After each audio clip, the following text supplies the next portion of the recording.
네, 안녕하세요. 2023년 10월 1일 동서원습교회 주일 예배는 추석 연휴인 관계로 온라인 예배로 드리기로 했습니다.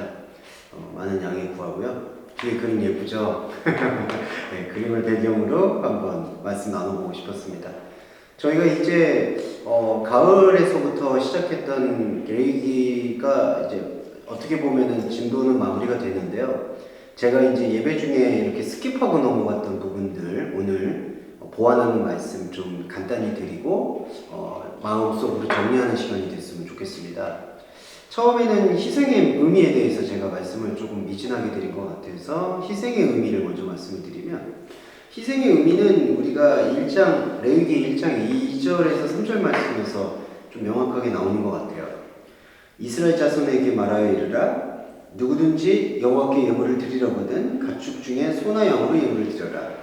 제가 처음 시간에도 말씀을 드렸지만 이 가정법을 사용하고 있는 예물을 드리려거든 라는 말씀은 사실은 그 본질적인 내용은 예물을 드리지 않는 것이 본질적인 의미라는 것을 설명을 드렸던 것 같아요. 그러니까 가정법이 등장했을 때 예물을 드리려고 한다는 것, 그 의도 자체가 우리 마음속에 있는 혼적자의 의도를 간파하고 계시다라는 것을 파악해 볼 수 있고요. 소나 양으로 예물을 드린다라는 거에서 이제 1장 2절에서 3절로 넘어가면서부터 이 소나 양에 대한 예물을 의미를 바꿉니다. 어떻게 바뀌냐? 1장 3절에 그 예물이 소의 번제이면 타민 자카르 흠없는 수컷으로 하여 라고 이제 표현이 됩니다.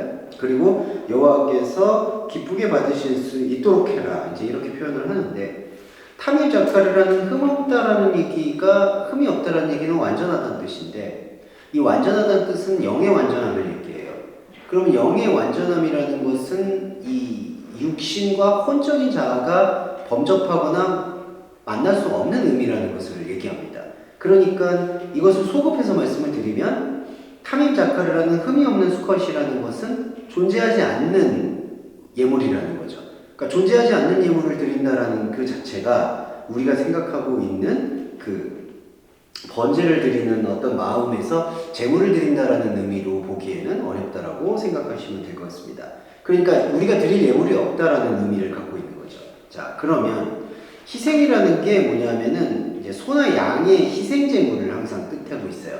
그러니까 우리의 죄를 대신해서 희생을 다한다라는 얘기가 되겠지만, 여기서는 그리스도의 성육신의 희생은, 그러니까 그 십자가의 희생은 흠없는 수컷이라는 것이 우리 안에 존재하지 않는다라는 것을 말하고 있다라는 것을 우리한테 역설적으로 말씀해 주고 있다는 거죠. 그러니까 예수 그리스도가 우리의 죄를 위해서 구약 시대에서 소나 양과 같은 희생 제물로 대신 오셨다라는 얘기가 아니라 우리가 드릴 제물이 존재하지 않는다라는 것을 더욱더 명확하게 하시기 위한 유일한 영적인 표지가 예수 그리스도의 희생이다, 이렇게 설명을 드릴 수가 있을 것 같아요. 그래서 1장 2절과 3절로 대표되는 이 희생의 테마에서 중요한 갈림길은 하나님과 우리가 생각하고 있는 죄의 본질이 다르다. 우리가 생각하고 있는 죄의 본질은 희생제사를 드려서 그것을 사함을 받아야 한다는 그 의무감을 갖고 있는 희생제사이고, 하나님이 생각하는 죄는 너와 나 사이에 이해할 수 없는 간격이 있다. 그 간격을 메우는 것이 생명이고 희생이다라고 설명하는 거에서 가치관과 개념의 차이가 느껴지는 것 같아요. 그래서 우리가 생각하는 소와 양의 제물은 우리가 이 죄를 소나 양의 제물을 드림으로써 희생을 다하는 것으로 생각했고, 그게 2000년 전에 예수 그리스도의 희생으로 등가시하는 거죠. 동일시하는 거지만, 하나님께서 자기 아들, 자기 자신을 보내셨던 예수 그리스도의 희생이라는 개념은 우리가 당신을 모르고 있는 상태였고, 우리가 당신을 알게 되는 상태에서 더 이상 흠없는 수컷이라는 것은 혼적인 세계에서 발견할 수 있는 것이 아니다라는 말씀의 본뜻을 깨우쳐 주기 위함이다 라고 생각하시면 될 것 같아요. 그게 제가 이제 레위기를 말씀을 풀면서 조금 미진하게 말씀드렸던 희생에 대한 의미로 볼 수가 있겠고요. 6장으로 넘어가 보겠습니다. 6장에서 제가 조금 더 보강해야 될 말씀은 이 제사장의 말씀인데, 제사장의 규례를 이제 제가 좀 거칠게 넘어간 적이 있는 것 같아요. 그런데 이제 제사장의 규례도 여러 가지 디테일한 사항들을 잡으면 여러 가지가 있겠죠. 하지만 지금은 더 핵심적인 부분을 말씀을 드리면 다음과 같습니다. 6장에서의 7절이 중요해요. 6장 1절에서부터 6절까지는 이제 뭐 죄를 범하였고 거짓 맹세하고 어떤 일상에서 일어나고 있는 여러 가지 양심의 움직임들 속에서 이제 파생되는 것. 근데 그런 양심의 움직임들 속에서 파생되고 있는 감정들을 이제 하나님의 본질 세계 안으로 가져올 때 어떤 대리자, 중보자가 들어오느냐? 코헨, 제사장이 들어온다고 말씀드렸고요. 그리고 이 코헨이라는 개념은 구약시대에서는 아론의 제사장이나 아론의 계열로 이렇게 객체화, 그러니까 이게 대상화가 되었지만 지금 우리가 말씀의 그 깊이 속에서 하나님이 내 안에 있고 내가 하나님이 안에 있다라는 영적 교류로 이해를 한다라면은 그 코헨이라는 제사장이라는 개념은 우리 마음 안에 있는 영적 자아의 개념이라고 말씀드릴 수 있겠고요.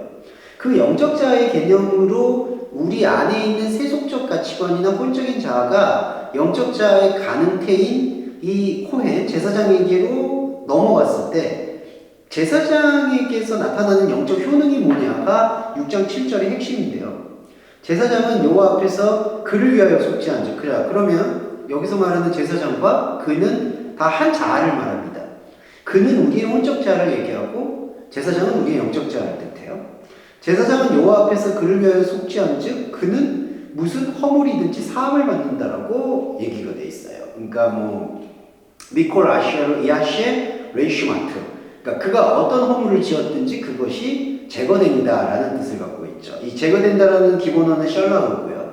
그러면 어떤 그가 무슨 일을 했든지 지워진다라는 뜻을 여기서 내포하고 있기 때문에 우리한테 주어져 있는 이 제사장의 규례에서의 본질은 제사장이 갖고 있는 우리로 하여금 영적인 세계로 나아가게끔 해주는 그 통과 의례와 같은 영적 필터링에서 제사장이 우리한테 주고 있는 영적인 효능이 뭐냐?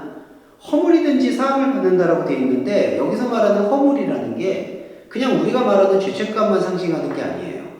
우리가 이해하고 우리가 만나고 우리가 활동하고 우리가 수행하고 있는 모든 열매들까지도 이 허물 안에 다 담겨 있다는 거죠. 그러니까 이 단어 자체만 보면은 레이시마트죠.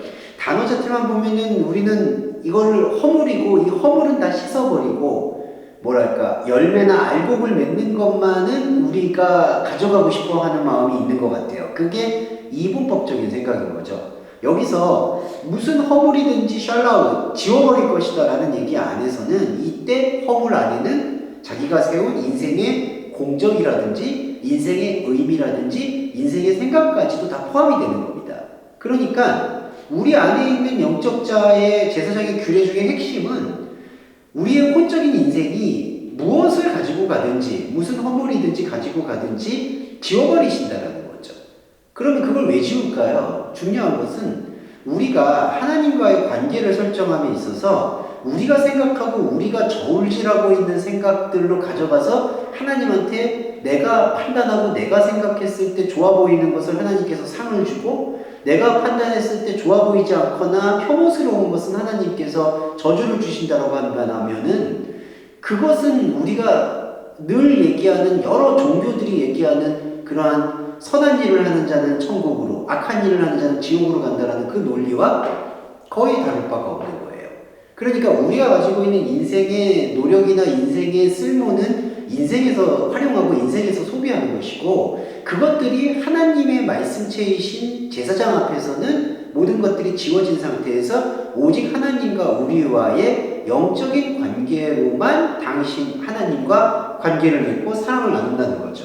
그게 바로 제사장 규례의 핵심이에요. 그래서 제사장에게 우리가 제물을 가지고 나간다라는 구약의 이 은유와 상징은 진짜 제사를 드리는 거에 본질이 있다는 게 아니라 우리가 드릴 수 있는 것, 우리가 할 수 있는 것은 없으며 오히려 더 깊이 들어가 보면은 우리가 하나님과의 관계에서 발견되는 것은 말씀 외에는 존재하지 않는다라는 것을 깨우치는 것, 그게 바로 제사장의 규례에서의 핵심이 된다는 것이죠. 이게 제가 6장에서 제사장에 대한 얘기에 대한 어떤 의미를 말씀을 드렸고요.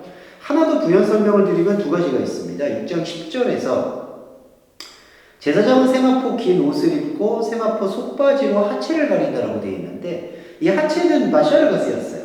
마샤르는 육체라는 뜻이고요. 마샤르, 메헤마 이런 히브리어의 단어들은 그 육체라는 뜻 안에 여러 가지 것들이 포괄이 되어 있습니다.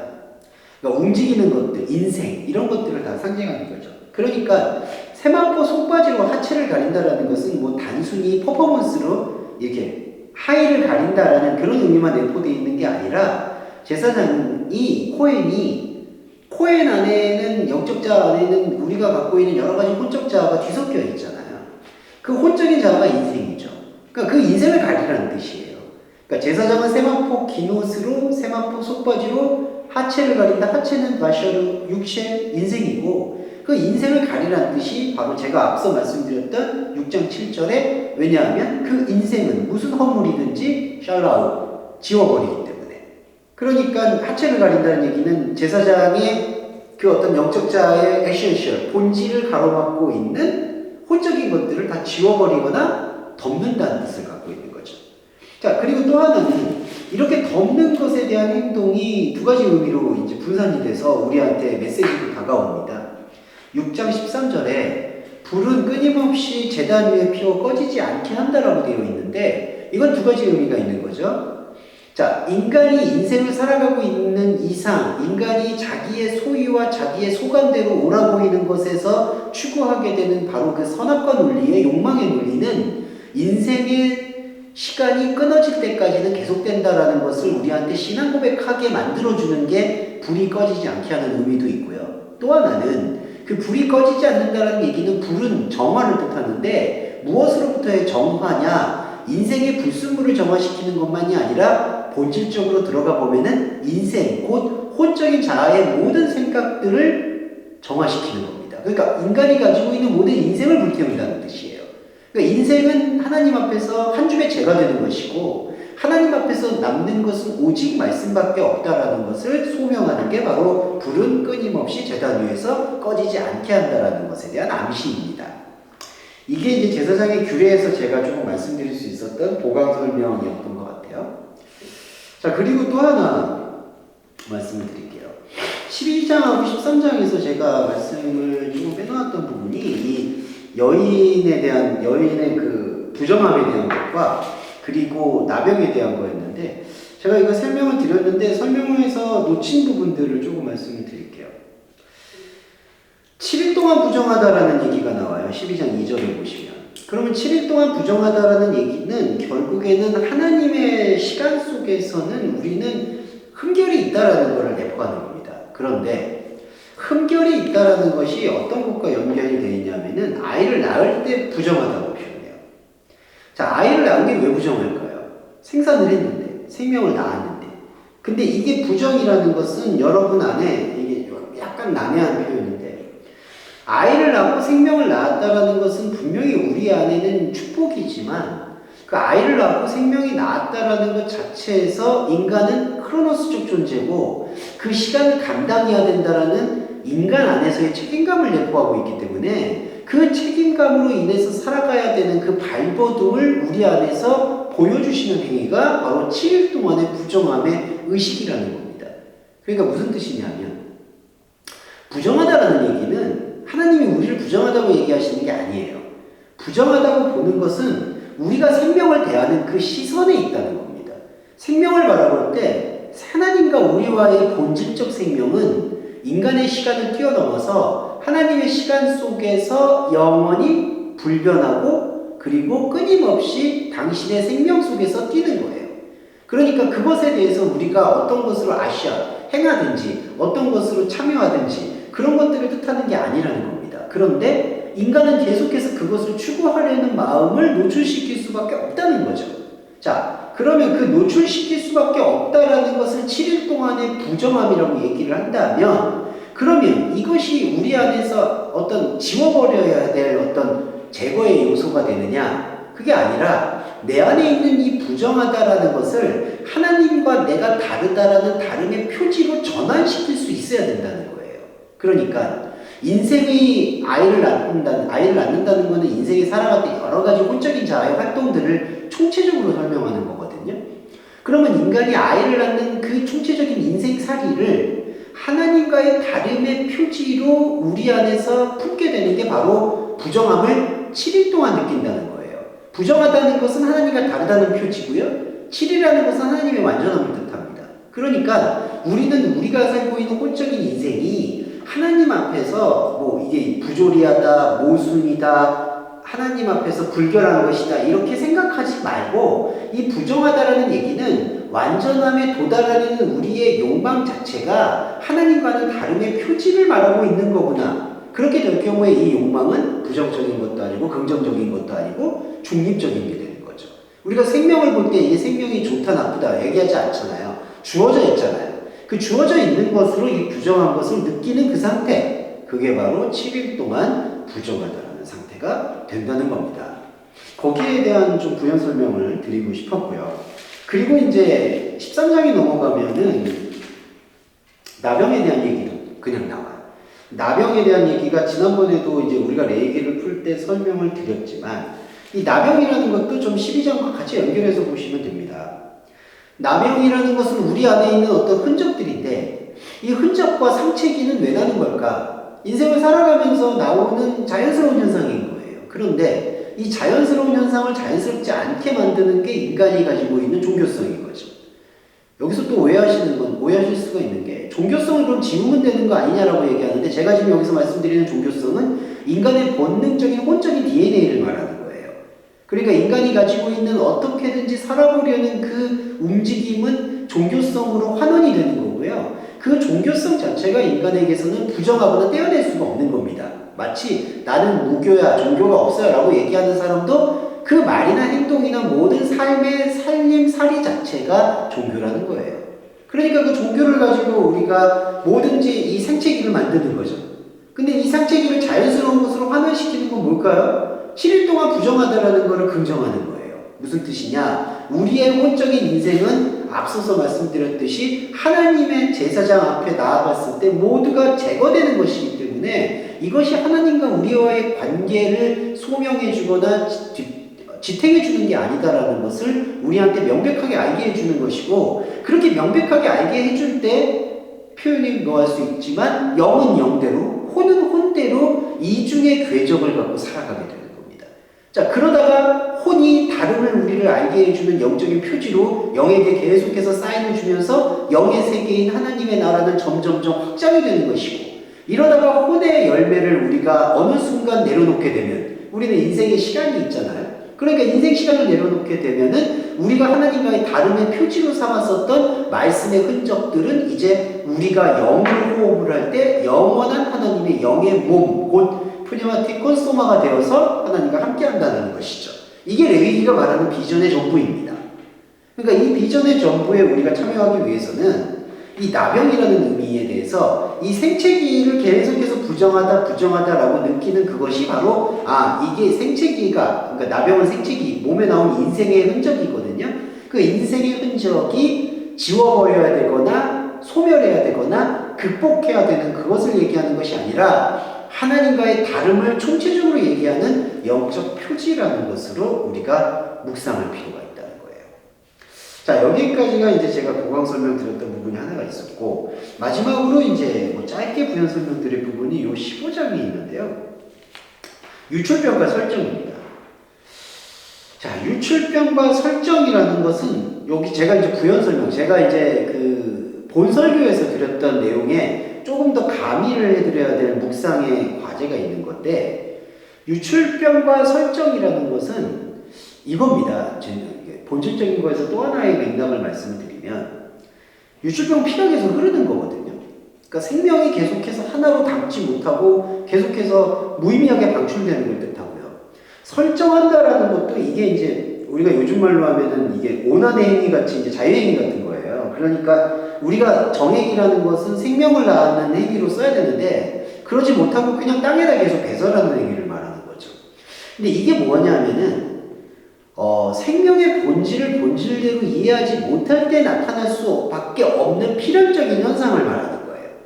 그러니까 생명을 담는다라고 얘기했을 때 인간은 이 눈에 보이는 것이 전부라고 생각할 수 있는 경향이 있죠. 혼적인 것이. 그러니까 아이를 낳고 생명을 꾸리고 그리고 이런 것들을 통해서 의미를 산출해내는 그러한 인생의 의미를 산출해내는 게 생명을 담는 거라고 생각을 한다는 거예요. 그런데 하나님의 말씀의 차원에서 보면은 이렇게 우리 안에서 의미를 담아낸다라고 생각했던 그것이 오히려 하나님이 볼 때 하나님의 생명 관계에서는 유출병이 되고 설정이 된다는 겁니다.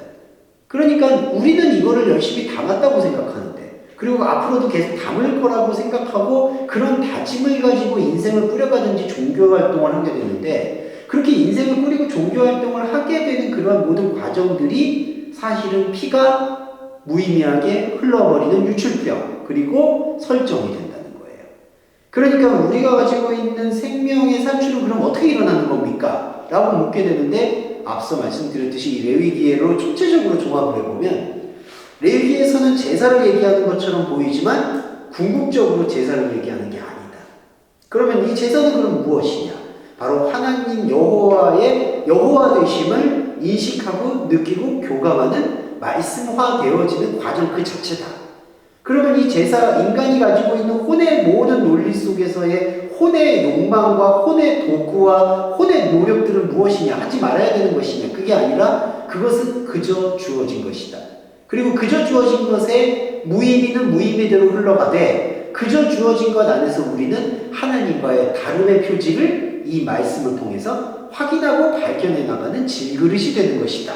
이렇게 총괄적으로 묵상해 볼 수가 있는 거죠. 그래서 우리가 어렵지만 힘들게 통과해야 되는 것은 삶이 무의미하다라는 그 명제를 적극적으로 받아들이되 그 무의미를 선악과적 논리처럼 의미가 없으니까 이것을 그만둬야 되는 것이 아니냐라는 그러한 인간의 감정적인 허물을 완전히 내쳐버려야 된다는 거죠. 그리스도인은 혼은 혼대로, 영은 영대로 살아가는 그 이중의 삶에 대해서 담대하게 흡수하고 받아들여야 되는 거고요.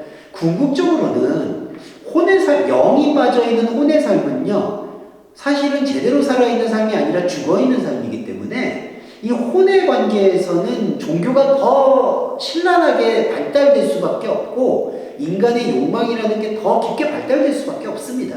아무리 내가 욕심을 버린다고 해도 영의 말씀에 스며들지 않는 이상은 발버둥 쳐도 그냥 더 심한 괴물이 되는 거예요. 그렇기 때문에 영을 추구하고 영을 영대로 살아가고 혼을 혼대로 받아들이는 이 그리스도인의 진정한 궁극적인 삶의 모습에서는 혼이 우리가 흔히 얘기하는 세상 사람들이 말하는 그 세상 사람들의 논리와는 전혀 다른 길의 눈을 뜰 수 있다는 것을 레위기 말씀은 보편적으로 그리고 궁극적으로 영적으로 제시하고 있는 겁니다. 우리가 항상 말씀을 얘기할 때 삶의 열매를 많이 얘기하게 되는 경우가 있어요.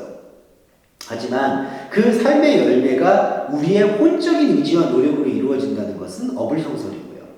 그러면은 삶의 의지를 내려놓고 영의 힘을 입어서 삶을 바뀌어야 되냐? 그렇게 얘기하는 것도 율법이죠.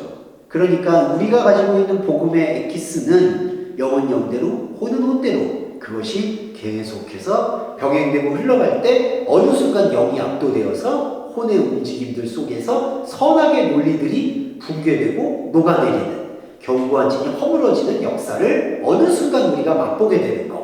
그것이 바로 광야에서 만나를 얻는 출애굽한 그리스도인의 삶이고 우리가 살아가는 진정한 생명의 열매를 맺는 삶이다. 그렇게 결론 내릴 수 있겠습니다. 레위기 장시간 동안 고생 많으셨고요. 저희가 다음 주 주일에는 이제 민수기를 들어가 보도록 하겠습니다. 네, 여기서 예배 마무리하도록 하겠습니다. 감사합니다.